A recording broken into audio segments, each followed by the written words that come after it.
నమస్కారం గురుగారు. ఓం నమ శివాయ. పరమేశ్వర కృపా కటాక్ష సిద్ధిరస్తు. సర్వే జనా సుఖినో భవంతు. గురుగారు, ఫ్యామిలీలో పిల్లలు చెడు సావాసాలు చేస్తూ, ఎలా పడితే అలా తిరుగుతూ, ఈ మందు తాగుతూ, వీటి వల్ల ఫ్యామిలీ మొత్తం డిస్టర్బ్ అయిపోతుంది. అలాంటి వాళ్ళకి ఏదన్నా పరిష్కారం దొరుకుతుందంటారా? వాస్తవం అయితే నానా, దీంట్లో ఉండవలసిన సమస్య ఏంటంటే పిల్లల విగడియ, వాళ్ళు జన్మించిన విగడియ, వాళ్ళు అమృత గడియలో జన్మించారా, కొన్ని చెడు కాల టైంలో జన్మించారా, వాళ్ళకి ఎలాంటి స్నేహం దొరికింది, వాళ్ళు నడిచే నడవడి ఎలా ఉంది, వాళ్ళ భవిష్యత్తు చక్రం ఎలా నడుస్తుంది. కొంతమంది చెడు స్నేహం వల్ల కొంత చెడుదారులలో పోతూ ఉంటారు, కొంతమంది స్నేహం వల్ల అభివృద్ధి చెందే వాళ్ళు ఉంటారు.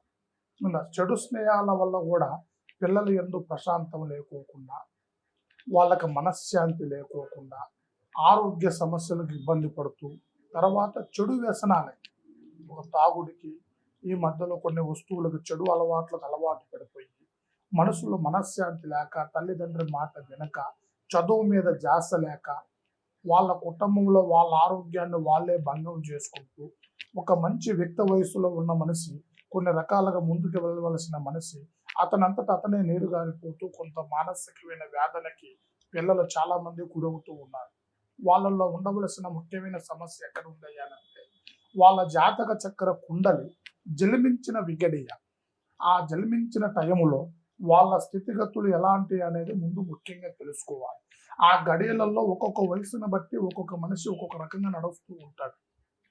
చిన్నప్పుడు శిల్పి వేషం, యుక్త వయసులో కొద్దిగా ఏరే ఆలోచనలు, ముసలప్పుడు కోటి వేషం లెక్క, ఇలాగ ఒక్కొక్క మనిషి ఒక్కొక్క విడగడిని బట్టి ఒక్కొక్క మనస్తత్వం మారుతూ ఉంటుందన్నమాట.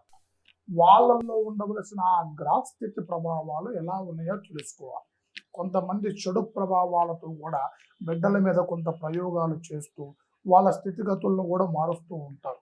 వాళ్ళ కుటుంబానికి అనుకూలం లేకోకుండా ఆ పిల్లలు ఇబ్బంది అయ్యే విధంగా, ఈ పెద్దల్ని మానసికంగా ఇబ్బంది చేయాలి అని అంటే పిల్లల మీద కూడా కొన్ని ప్రయోగాలు చేసి ఇబ్బందులు చేసి మారుస్తూ ఉంటారు.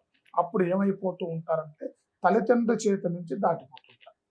అలాగ బాధపడే ఏ వ్యక్తి అయినా, ఏ మనసులో అలాంటి వేదన పడుతున్న పిల్లలైనా, మనం వాళ్ళ జీవిత చక్ర కుండలిని గమనించి వాళ్ళల్లో ఉండవలసిన స్థితిగతులు మనం చూసి, వాళ్ళకి ఏ మార్గం చేస్తే, ఏ విధం చేస్తే ఆ పిల్లలు మారుతారు, వాళ్ళని మార్చడానికి ఏ విధమైన కట్టడి చేయాలి, ఏ విధమైన బంధన చేయాలి, వాళ్ళకు ఉండవలసిన చెడుదారులను ఎలా దూరం చేయాలి అనేది మనం గమనించి చూసి, వాళ్ళకు ఒక మంచి చక్కటి మార్గాన్ని మనం ఏర్పాటు చేసి, ఆ బిడ్డల్ని మంచి దారిలో ఉండే విధంగా, చక్రమైన దారికి వెళ్ళే విధంగా, వాళ్ళ జీవిత స్థానం మళ్ళీ చదువుని, జ్ఞానాన్ని, బుద్ధిని కొనుగొని కొన్ని విధాలుగా ముందుకెళ్లే విధంగా కూడా మనం వాళ్ళకి సహకరించి, వాళ్ళ బిడ్డల్లో కూడా కుదురుపరిచి, వాళ్ళ జాతక చక్రాన్ని కూడా అదుపు చేసి, వాళ్ళలో ఉండవలసిన పంచభూతాలను కూడా ఒక దారికి తెచ్చి, వాళ్ళకు సంబంధించిన ఆ ప్రకృతి అన్ని విధాలుగా వాళ్ళకి సహకరించే విధంగా కూడా మనం సరిచేయొచ్చు.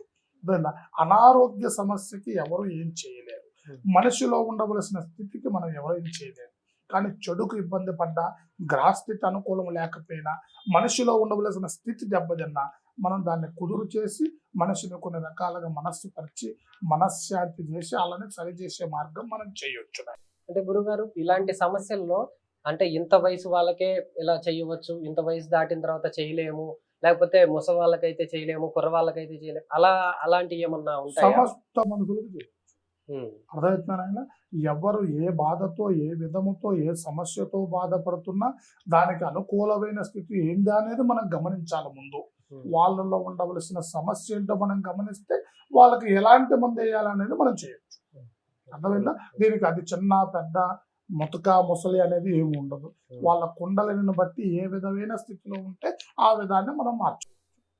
నమస్కారం. ఓం నమ శివాయ. సర్వే జనా సుఖినో భవంతు.